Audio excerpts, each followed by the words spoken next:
sigma star. Sigma means what? That is set of input alphabet. Okay, if your language L is belongs from input alphabet sigma, then it is said to be Turing acceptable if there is a Turing machine which halts on every W belongs from L with answer yes. Okay, means if there is a Turing machine which halts on every W means actually it is a word present in the language. Okay, now definition of language we have again already discussed in our earlier session. Okay, language, let me write here one language. Okay, so suppose I want to write a language of length 2 over input alphabet sigma which contains two symbols in it, A, B. So how to write language of exactly length 2, AA, AB, BA and BB, right? So this type of example we have already discussed. So here AA is called as a word of this particular language. AB is called as word of this particular language L. Okay, now I hope you are getting what exactly word is. Okay, so now come back on this particular point. Suppose language L, just like L, this language, okay, belongs from sigma star. This sigma star is said to be Turing acceptable if there is a Turing machine. If it is possible for us to design a Turing machine which will halt on every W, okay, W means these symbols. If Turing machine that will design for this particular language L halts at every W, then halts at every W with answer yes, then and if W not belongs from L, then it may not halt. Okay, its meaning is what? Whatever W which are there. Okay, now suppose which language, again see slightly confusing point for understanding, so that's why I'm taking example here. Here this is a language which represents all the strings with length exactly 2. Getting this point? So how many words we are getting here of length exactly 2 on this? 4 word. Okay, now if I take another word like this, A, B, A, okay, whether this word is a member of this language, is it possible that to add this particular word in this language? No, because what is the rule given for this language? It must contain word with exactly length 2, but here length is what? 3. So this cannot be a member of this language, while these 4 are member of this language. Okay, now if it is possible for us to design a Turing machine which halts on every W means this is a general symbol used to represent this word. Okay, so if it halts, if that Turing machine halts at every W which belongs in L, okay, if Turing machine halt at AA, AB, BA, BB with answer yes, okay, and if does not halt on W which are not there in L, means this is the example. If Turing machine not halt at ABA, then that particular language is called as recursively enumerable language. Okay, if you find it difficult, you just remember this statement, because if question comes, then question will be like definition only. No one will ask you problem on this. Okay, and recursive language, just like recursively enumerable language, for recursive language also some statement given. A language L belongs from this input alphabet sigma star is said to be recursive language or Turing decidable language. See, here we have discussed Turing acceptable language. So recursively enumerable language is what? Turing acceptable language, while recursive language is what? Turing decidable language. You have to remember this point. Okay, here recursively enumerable language is also called as what? Turing acceptable language, while recursive language is also called as what? Turing decidable. Okay, if there is a Turing machine which always halts on every W belongs from input alphabet sigma star, and if W belongs from L, then it halts with answer yes, and if W not belongs from L, then it halts with answer no. Okay, actually where there is a difference between recursively enumerable language and recursive languages, difference is at this point. In recursively enumerable language, if W nots belong from L, then that Turing machine may not halt. Sometime it may halt, but it may not halt in case of recursively enumerable language. And in case of recursive language, if W not belongs from L, then it will halt with answer no only.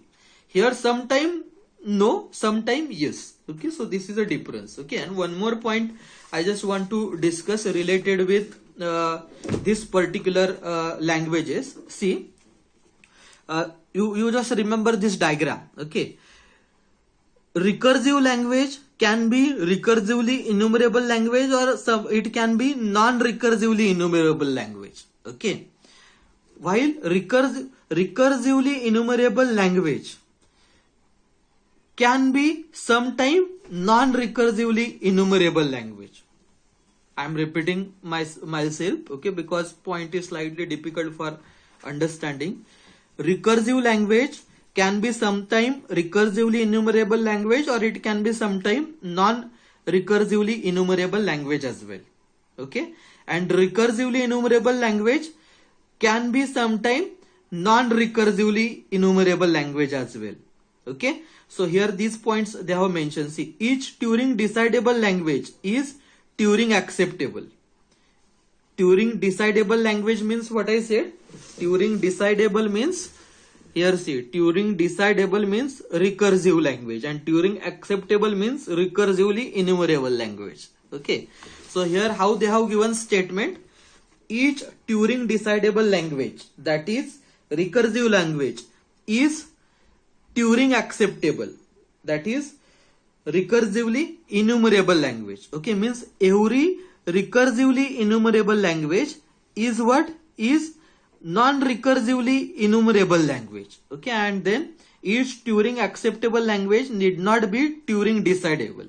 Okay, so these points actually you have to remember. They may ask in multiple choice question. They may ask, in case of multiple choice, they may ask question on this particular point. So in such situation, you have to remember this point, that is, each Turing decidable language is Turing acceptable. Each Turing acceptable language need not be Turing decidable. Okay, and there are some languages which are neither Turing acceptable nor Turing decidable. Okay, you can remember these points with the help of this diagram. Okay, you may note this particular diagram in your notebook. Okay, so now let us discuss one more important theoretical point. Okay, that is halting problem. Okay, generally see this term halt we are using in case of Turing machine. Definition of Turing machine we have already discussed. Okay, again if short note come, then that will be only for 2 or 3 marks. Okay, so we have to just remember it's a problem statement of halting problem. Okay, so here see, definition is given for the halting problem. Halting problem states that, see, the problem of determining whether a given Turing machine M, generally Turing machine is denoted by using letter M, with the input W will ever halt or not, is called as halting problem. What I said, the problem of determining whether given Turing machine M with input W will ever halt or not is called as halting problem. And halting problem is undecidable because in reality there is no Turing machine which takes any other Turing machine as input and decides whether it halts or not. Okay, means actually this is a problem. We don't have solution here for this particular problem. And why we are not having solution for this particular problem? Because it is not possible for us to design a Turing machine which will accept another Turing machine as an input and decide whether that Turing machine halts or not. Okay, so you have to just remember here problem statement, rather definition of this halting problem. Okay, if someone asks you what exactly halting problem is, then you have to write this statement: the problem of determining whether a given Turing machine M with input W will ever halt or not. Okay, means if you want to check whether a Turing machine halt at some point or not.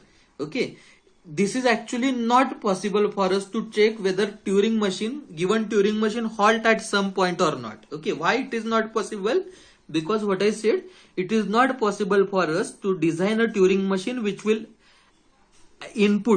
take input as another Turing machine and check whether given Turing machine halts at some point or not. Okay, again a theoretical point. Okay, I recommend you all to just remember these 3 to 4 statement. Okay, as far as halting problem is concerning. Okay, so now let us discuss the last theoretical term. Okay, that is post correspondence problem. Post correspondence problem. Okay, now see how they have explained post correspondence. Actually, before proceeding with this, as the name suggests, this is also one kind of problem. Okay, and let me clear one point. We don't have solution on this particular problem. Okay, why? That particular point we'll discuss in this session itself. Okay, now here see how they have explained this post correspondence problem is. See, let us consider an alphabet sigma. Alphabet sigma. Sigma means input alphabet, and in alphabet means finite set of symbols. Okay, and then let A and B be two sequences of non-empty strings with same length over sigma. Okay, means what?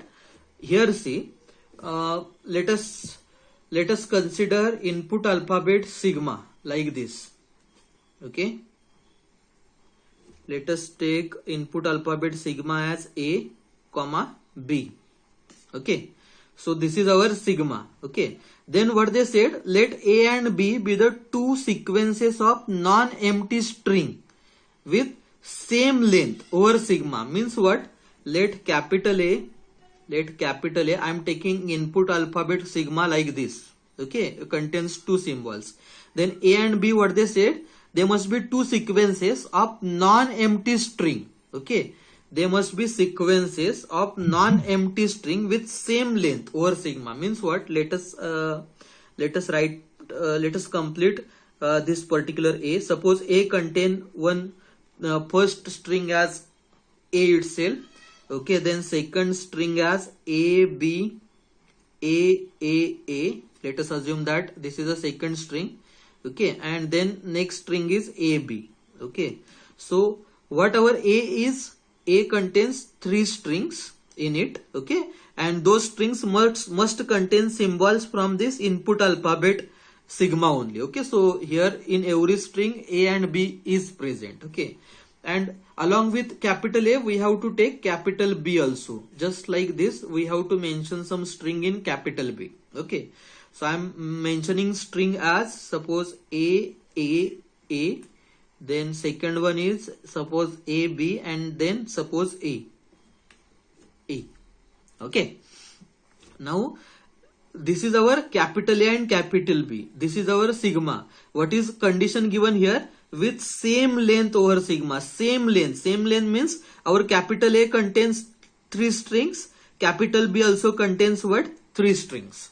Okay, now the sequence capital A and B are represented as like this. Okay, here in general they have mentioned up to AN, BN. So here I have just taken one practical example. So N means nothing but here 3, because both capital A and capital B contains 3 strings in it. Okay, where each AI and BI is a non-empty string in A and B. AI means now this will be AI. This is AI. This is again AI. This is A1, A2, A3. Okay, and this will be B1, B2 and B3. Getting this point? Okay. Now see, now what they have mentioned here, see, the post correspondence problem is to determine if there exists a sequence of one or more integers such that this statement is important. Okay, with the help of our example we will try to discuss it. Okay, but this sequence is important. General statement is given, that is the post correspondence problem is to determine if there exists sequence of one or more integers such that AI, AJ, AK, AM. So AI, AJ, AK means what? They are strings from this capital A. Okay, so this will be our AI, then AJ, this is AK. Similarly, this will be BI, BJ and BK. Okay, so if this condition is true, if this condition is true, which condition? AI, AJ, AK up to AM means all strings we have to consider is equal to BI, BJ, BK, BM. Then here